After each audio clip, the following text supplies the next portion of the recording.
Hello everyone, আসসালামু আলাইকুম। সবাই কেমন আছেন? আশা করি ভালো আছেন। আমিও আলহামদুলিল্লাহ ভালো আছি। যত দিন যাচ্ছে তত কিন্তু আমাদের বাড়ির ব্লগগুলো শেষ হয়ে যাচ্ছে আর আমরা ঢাকা চলে যাব। কারণ ঢাকাতে আমাদের কর্মস্থল, সেখানে আমাদের ফিরে যেতে হবে। যারা দূরে থাকেন, বাবা মার থেকে দূরে থাকেন, যেমন প্রবাসে থাকেন কিছু মানুষ ঢাকা থাকেন, কুমিল্লায় থাকেন চাকরির ক্ষেত্রে বা তাদের কর্মস্থলের ক্ষেত্রে, তো তারাই জানেন যে বাড়ির খাবার তারা কতটা মিস করে। এই তো সকাল সকাল উঠে বাবা অনেকগুলো মাছ নিয়ে আসছে, সবজি নিয়ে আসছে, এখানে করল্লা, তারপর হচ্ছে আরো কি কি যেন সবজি নিয়ে আসছে, গাছ থেকে কাঁচা কলা পেড়ে আনা হয়েছে, এগুলো আজকে ইলিশ মাছ দিয়ে রান্না করছে আম্মু খুব মজা করে। এখানে আবার কচুরমুখী নিয়ে আসছে, তো সবগুলো একসাথে করে নিয়েছে, এখন একদম সুন্দর করে রেখে দিবে। এখানে আবার কাঁচকলা দিয়ে আজকে ইলিশ মাছ ভুনা করছে। চেহারাটা কিন্তু খুব সুন্দর লাগতেছিল। ভিডিও যে শেয়ার করব, রান্নার ভিডিও, সেগুলো কিভাবে শেয়ার করব, ঘুমের থেকে উঠতে পারি না। ওই ঢাকাতে থাকি, কর্মস্থলের মধ্যে বিজি, তখন উঠতে হয় খুব সকাল সকাল, আর বাড়িতে আসলে ঘুমের থেকে ওঠা যায় না। তো এখানে আবার পুঁই শাক কেটে নিয়েছে, আমাদের গাছের পুঁই শাক কেটে নিয়েছে আমাদের আম্মুকে হেল্প করার জন্য। বাসায় বাসায় একটা ভাবি আছে, উনি সবসময় আমার আম্মুকে হেল্প করে কাজে। তো এই তো আম্মু কিন্তু মাটির চুলায় সবকিছু রান্না বান্না করতেছে, সুন্দর করে মজা করে মাটির চুলায় রান্না বান্না করতেছে, আর ভাবি আম্মুকে হেল্প করতেছে। আর আমরা কিন্তু খুব মজা করে খাবো আজকে। এই তো গরম ভাত আর ইলিশ মাছ ভুনা, তারপর চিংড়ি মাছ দেয়া পুঁই শাক ভুনা ভাজি হবে। এখানে আবার ভাবি মাছ কুটে ধুয়ে নিয়েছে, আর এইদিকে আজকে আমার ভাবির মেয়েকে ভাইজিকে দেখতে আসবে ছেলেপক্ষ। ও এখানে আবার পিঠা বানাইতেছিল আমাদের বাসায়। আম্মু বলতেছিল আমি এই পিঠা বানাই দিই, সমস্যা নেই।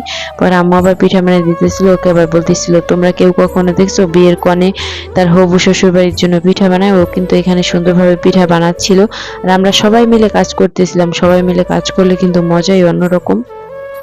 তো এখানে সবাই মিলে হাতে হাতে কাজ করতেছিলাম। ভাবি হচ্ছে আটাগুলো মথে দিচ্ছিল, আর আমি হচ্ছে পিঠাগুলো দিয়ে দিচ্ছিলাম। আম্মু হচ্ছে ডিজাইন করতেছিল, মানে এক একজন এক এক কাজ করতেছিলাম, কেউ বসে নেই।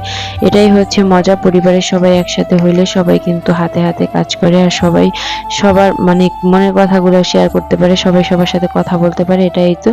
এখানে কিন্তু প্রথমে আটার গোলাগুলো গোল গোল করে গুলে নিয়ে তারপর হচ্ছে এই দুইটা সাজের মাঝখানে রেখে চাপ দিলেই কিন্তু পিঠা তৈরি হয়ে যাবে। এই সাজগুলো কিন্তু আমরা মাটি দিয়ে নিজে হাতে বানাইছি, তারপর মাটি দিয়ে পোড়াই নিছি আর কি, চুলার মধ্যে দিয়ে পোড়াই নিছি।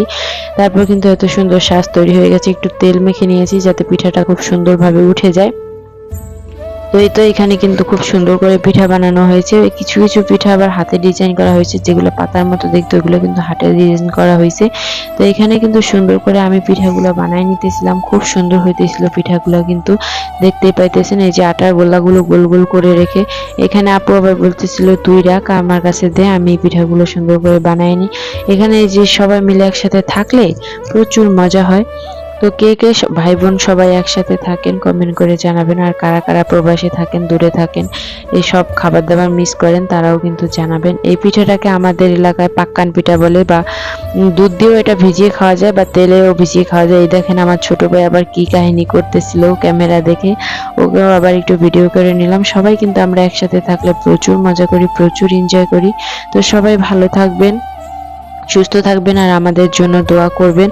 আর কার কার অঞ্চলে এই পিঠাটার নাম কি কি বলে সেটাও কিন্তু জানাবেন। এটা কিন্তু দুধ দিয়ে ডিম এগুলা দিয়ে বানানো হয়। সবাই ভালো থাকবেন। আল্লাহ হাফেজ। আসসালামু আলাইকুম।